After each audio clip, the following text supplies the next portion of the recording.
अस्सलाम वालेकुम नाजरीन, आप देख रहे हैं मुस्कुराहट के फूल यूट्यूब चैनल। अगर आप खाविंद के दिल पर राज करने का मुकम्मल फन सीखना चाहती हैं तो हमारी इस सीरीज की तमाम वीडियोस देखिएगा जो आपको हमारे चैनल पर प्लेलिस्ट की सूरत में मिल जाएंगी और इस वीडियो के एंड पर भी हम ऐड कर देंगे।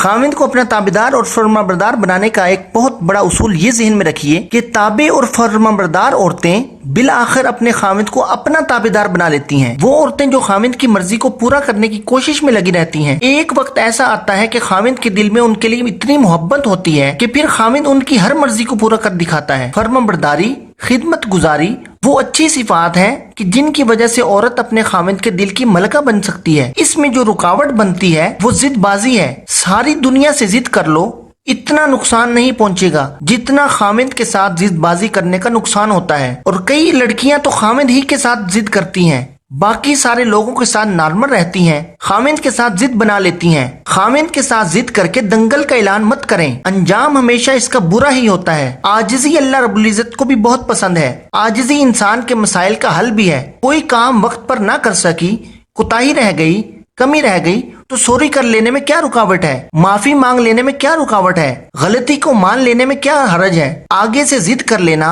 अना का मसला बना लेना, झगड़ा कर बैठना, बहस कर बैठना, ये चीज इंसान के लिए परेशानियों का सबब बनती है। कभी भी गुस्से में आए हुए खाविंद के सामने दलील मत दें, कभी भी गुस्से में आए हुए खाविंद को ताना मत दें। ये तो आग के ऊपर तेल डालने वाली बात है। शैतान मरदूद तो यही चाहता है कि खाविंद गुस्से में पहले ही है, ये इसको और गुस्सा दिलाए और खाविंद जुबान से तलाक का लफ्ज निकाले। ये बात ज़हन नशीन कर लें, अगर बिलफर्ज बिला वजह ही खाविंद नाराज हो गया तो गुस्से की हालत में कभी भी उसके सामने लॉजिक न बनाएं, कभी भी उसके सामने लॉजिक नहीं देनी, खामोशी इख्तियार करनी है। अगर बोलना है तो नरम बोलना है, देखना है तो मोहब्बत से देखना है, ऐसे अंदाज से देखना है कि खाविंद का गुस्सा बिल्कुल ही खत्म हो जाए। इन बातों को मुसलसल अपनी जिंदगी का हिस्सा बना लीजिए। जिंदगी के अंदर हमेशा जीत आपकी ही होगी। मुझे इजाजत दीजिए, मुलाकात होगी किसी अगली वीडियो में। अस्सलाम वालेकुम।